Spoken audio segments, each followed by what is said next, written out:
And welcome back to Blender. It's me, Spencer, your host and whatnot, with another tutorial. Now, before I get into it, because I will need to explain some context for why I'm doing this whole thing, the Blender community does have like a non-zero amount of like drama and beef, and I'm proud to say that I have finally engaged in my first beef, which is that like the day after I posted my traffic cone tutorial, I was blatantly stolen from by popular YouTuber CGMatter, also known as Default Cube for his other channel. Now, normally when my honor is threatened, I challenge my quarry to a snowboarding competition, but I don't want him to get hurt again, so I think I'm just going to steal one of his tutorials and explain it in a more beginner-friendly way. So, welcome to the nodes episode. This is the episode where I talk about nodes a lot. So what I'm going to do is I'm going to go down to modifier properties and I'm going to turn off the particles just so that we can have like a nice clear look at this plane. Because for the second to last step in this tutorial series, I'm going to turn this into a road. So what I'm going to do is I'm going to pull this up and I am going to just head down to shader editor. And then I'm going to go into rendered mode. I'm also going to turn off the hiding my crimes and the background cones and even the hero cones inside of the shader so that I only have to look at this particular area. And also to make this thing kind of easier on my eyes, I'm going to fix the lighting here because right now I've got like a bunch of lighting artifacts that are left over from the irradiance volumes, baked light, and really the only light that I have here is from this like one point, which isn't going to be that great for rendering out and figuring out procedural materials, which is what we're going to be doing today, just in a more broad sense. So what I'm going to do is I'm going to add in that thing that we were talking about the other day, the HDRI. Now what I'm going to do is I'm going to go up to Edit, Preferences, and look for EasyHDRI. And this one probably isn't available for you guys because it's one of the ones that you have to download. So if you haven't downloaded it, I would highly recommend this. It's basically just a way to set up HDRIs without having to go through a lot of hassle. You just install EasyHDRI and then you tell Blender where it is. So in my case, it's in my add-ons folder. And then I say install add-on. And then I tick it, and now I've got this extra tab here on the side that says EasyHDRI. And what I can do is I can navigate with that to my HDRI folder, which is a folder full of HDRIs. So if you don't know where to find an HDRI, that's totally fine. There are a lot of really good websites that you can search for, and basically, again, those are just going to help you create some better lighting for your situation. So if I click Create World Nodes, it's going to take a second, and then it is going to load in the images that I have in my folder as HDRIs. And I can tweak the strength of the sun, I can tweak the strength of the sky, and I can rotate it around on any axis, and it's just in general very helpful. So what I'm also going to do is I'm going to delete my lighting cache so that I can just kind of grab the lighting from the HDRI. And I'm going to scroll around in my HDRI list until I find something that I like. And this might take a second because a lot of these are like really high res. They don't have to be high res. I would honestly recommend not doing what I did and like finding some that are kind of more low res. Like 1K textures will honestly do fine because all you're doing is getting the lighting information. You're not necessarily using these as backgrounds. And just to make sure that we don't use it as a background, I'm going to go over here to my render tab, and I am going to go down to Film and click Transparent. And now we've got a transparent background so I don't get distracted by the HDRI. But I've got some nice equidistant lighting all around, which is exactly what I'm looking for. So now that I've got my HDRI loaded in, I am going to delete this principal BSDF because I don't want it anymore.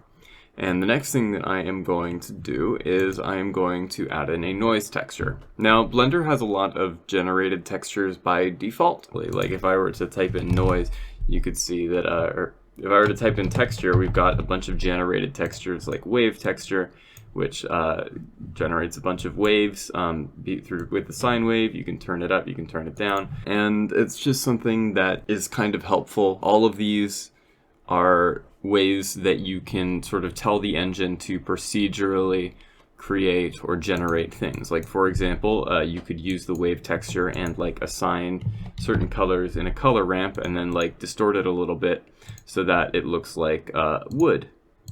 And that's a neat, like if I were to turn like, I don't know, the brightness down and maybe scale this over here, then you know we've got like a wood plank texture or something along those lines. Obviously they can get a lot more interesting, which is what we're going to do here. So for this, what I'm going to do is I'm going to delete both of those and I'm going to add in a noise texture, which is kind of the default thing. So we've seen noise texture before, we've played with it, we've got, you know, all these great options. We've got scale, we've got detail, roughness, and distortion, which that's all very good and fine, but actually what I don't want here is noise. So I'm going to delete this. I was actually tricking you guys. You fucking fell for it. What I'm going to do is I'm going to add in a Voronoi texture, which is something called Worley noise. Or Voronoi, they're both used interchangeably. Essentially, this texture works by taking a bunch of dots and scattering them along a plane, and then running a Voronoi diagram, which basically will calculate the distance. So we get kind of these segmented things. If I were to add in a color ramp, you would be able to tell that we're getting these, it looks a lot like cells, kind of, in these areas around the border. And the best way to, the way that I'm going to be using Voronoi texture is I'm going to be grabbing the color, because then we get this, which is the Voronoi diagram in particular, where it's calculating it. And there are a few ways of calculating it. There's Euclidean, which gives you like these edges. There's Manhattan, which gives you like, I don't know, kind of weird. If you've ever seen like, it looks kind of like simplified borders that they use for like tube lines. That might be, or whatever. And they're basically just different ways of calculating this. But we're going to stick with Euclidean, because Euclidean gives us the best one. Then I'm going to turn the scale up, which will give us this like kind of big, extremely noisy texture. And the reason I want a noisy texture is because I'm trying to make kind of a gravelly ground for our traffic cone dimension. Because I think if there's anywhere the traffic cones live, it's on a street. And I do want this to look like a street. So, Spencer, how on earth are we going to turn this into a street? That doesn't make any sense. It's just a bunch of colors. Well, calm down, all right? I'm getting there. Jeez. So, basically, the way that you tell the computer which part of the Voronoi noise you want is with this. Sort of, you get 3 outputs from this. And this is actually a great example for this. So, good job.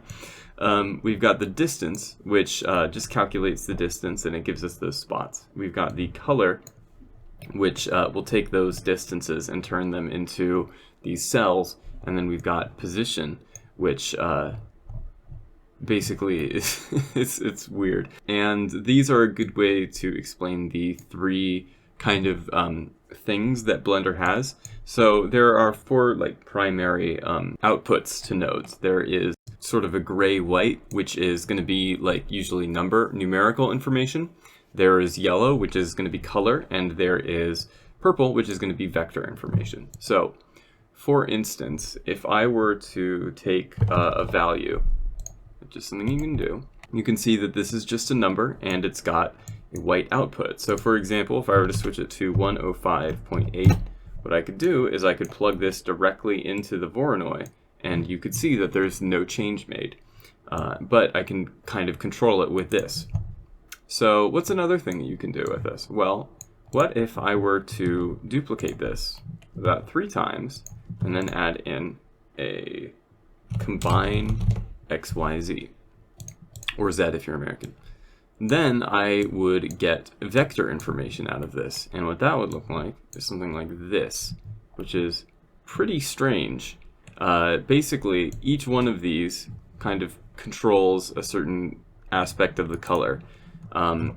Which means that this is actually technically a combined RGB, but in a very different way. Like, here, let me just combine RGB.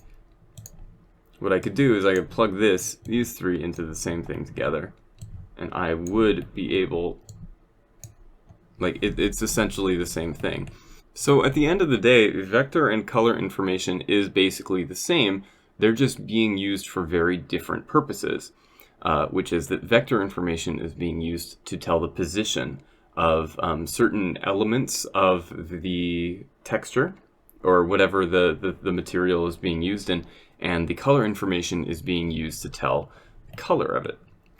So for example, if I were to, you may have seen like these weird diagrams. You can kind of generate those using something called a bump map, where we take the color, plug it into height, and then plug it into the surface, and all of a sudden we've got these like really interesting looking parts where we have the entire surface texture being converted to a bump map.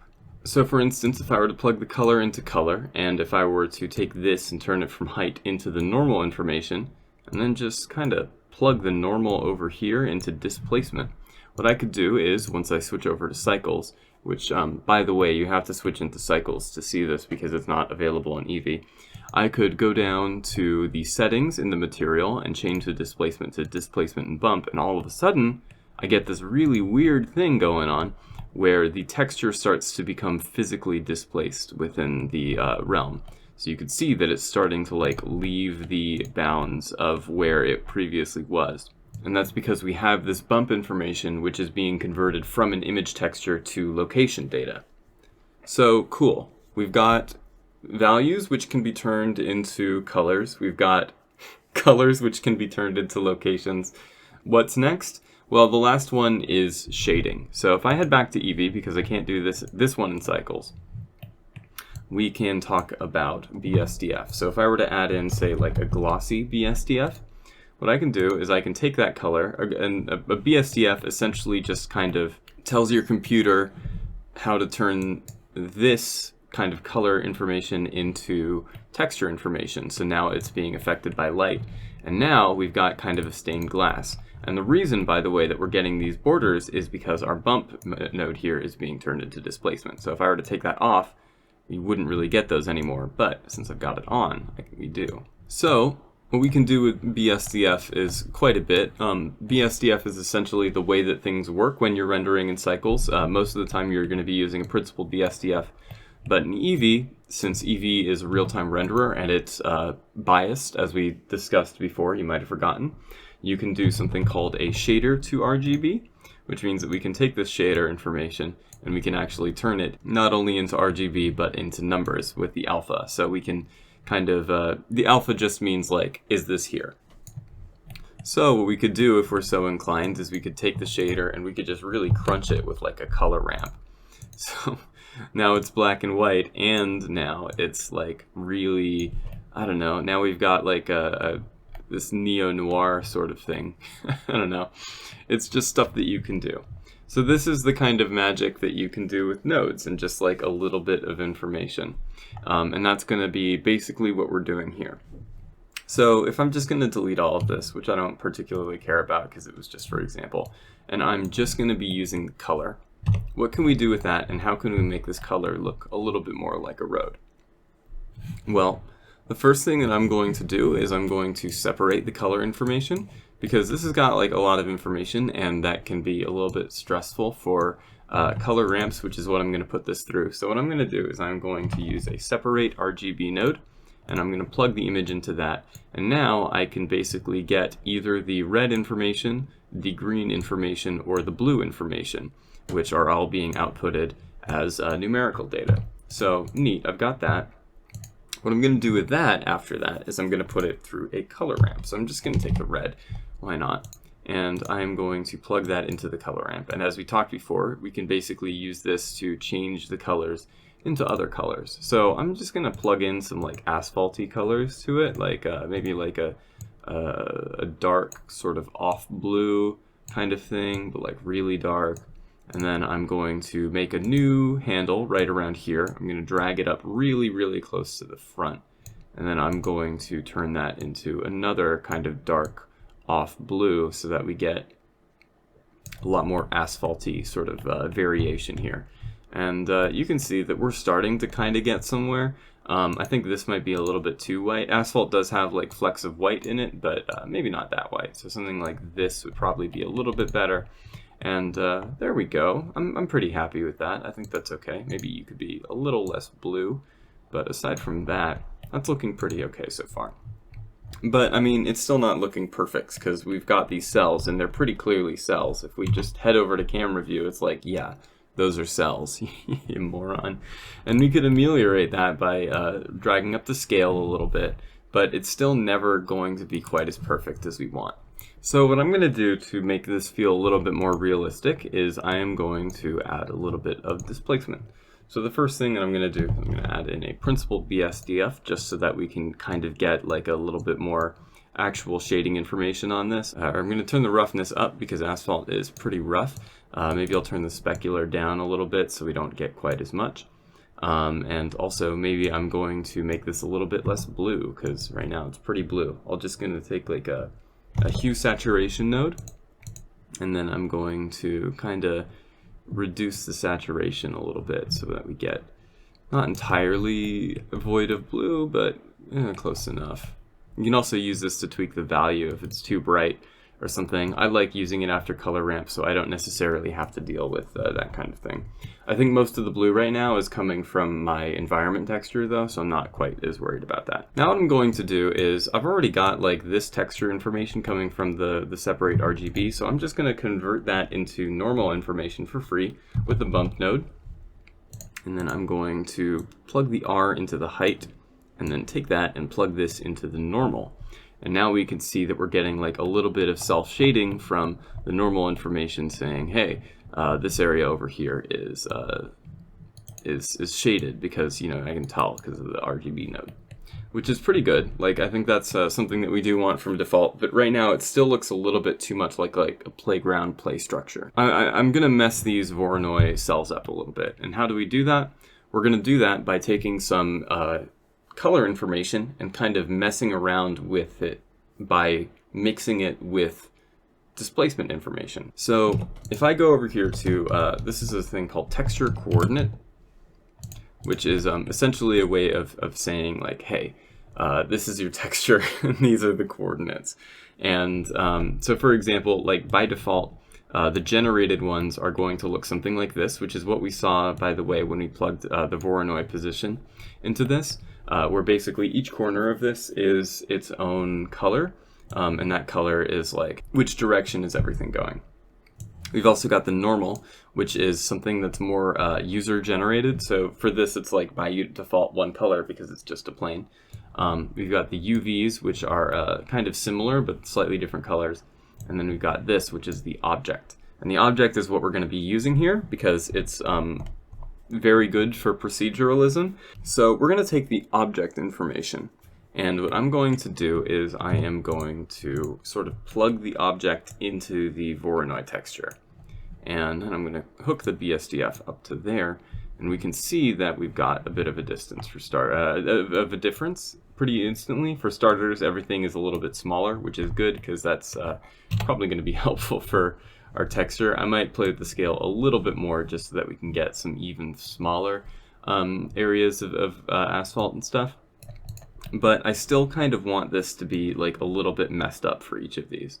So by the way, when we're plugging in a vector, this is the kind of thing that I talked about last time with mapping. This is, you know, something that you can play around with a little bit by change the location of everything. You can change the rotation.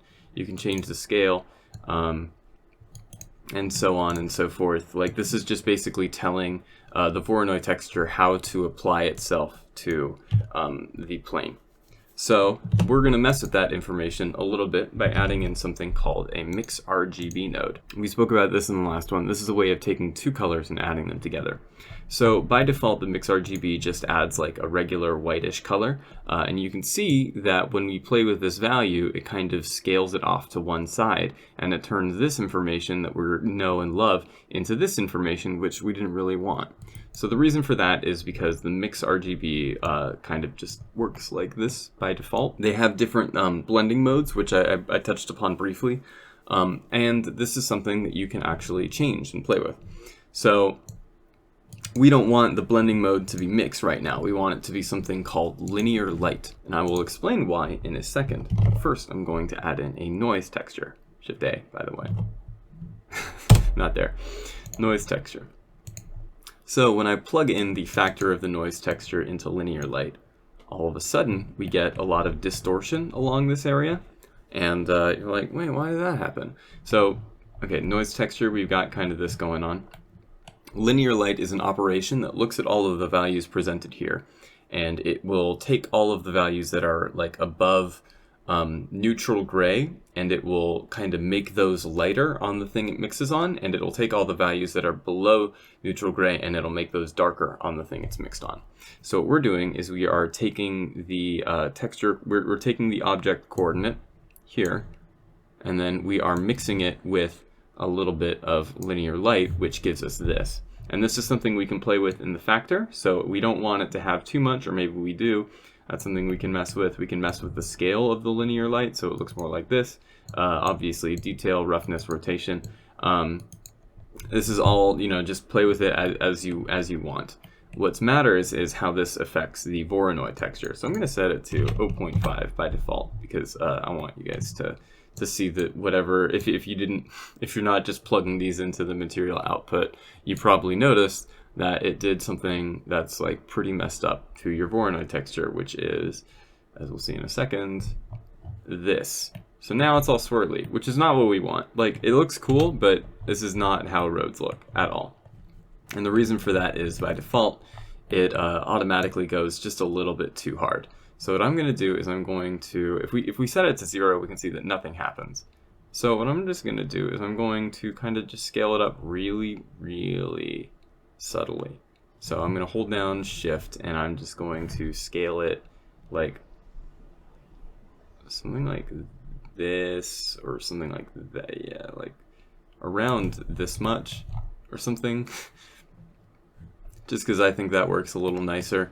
And maybe I'll take the strength on the bump node and I'm going to turn it down so that we get like a less segmented view. And this is something that you can play with at your discretion. I might take the scale and kind of fiddle with it some more so we can get some more sort of distorted kind of look, because maybe I don't necessarily like the way in which all of this is going. I'm definitely going to turn the detail up, because I think the detail is absolutely what makes it here, and kind of play with that some more. And I think that yeah, I really like the way that looks. And I'll turn the strength on the self-shading down a substantial bit, because I think that the borders give it a little bit too much of a cartoony look. Like, they're fine in moderation, but otherwise I don't think that they work. Maybe I'll turn the roughness up too. Yeah, oh yeah, there we go. The roughness, I think, is what I like. So I'll just, you know, play with the material a little bit, and the distortion. No, I don't want the distortion. Maybe I'll change the scale so that the scale is a lot bigger, and all of a sudden we've got ourselves a pretty nice looking material on our hands. And you can even turn the self-shading back on, and it looks not that bad. So cool and good and great. We've got ourselves an asphalt material, and hopefully you can understand a little bit more about how nodes work and how you can play with them. If you're interested in learning how to make a little bit more involved version of the road, you can check out Default Cube's tutorial on it. I'm going to be linking it in the description. It'll teach you a little bit more about procedural nodes, but it won't necessarily assume that you're a beginner, which is why I wanted to cover it here, because I thought that this is a good choice for this project. But generally, he shows you how to add stripes and some cool stuff, so I would definitely check him out. In general, once you're done with this tutorial series, he's going to be one of the people I recommend you follow, because I think he has some really wonderful content, and I think that he is honestly like among the best Blender content creators who's currently on YouTube. So yeah, that's what I got. That's what he's got, really, but I'm stealing it because you stole mine, you bastard. And thank you very much for watching this video.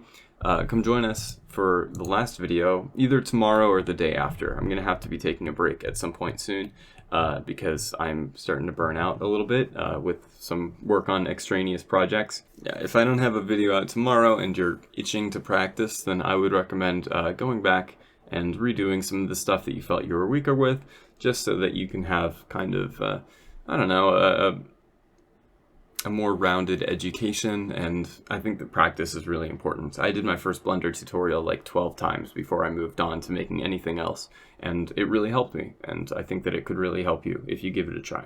So yeah, that's what I got. Later.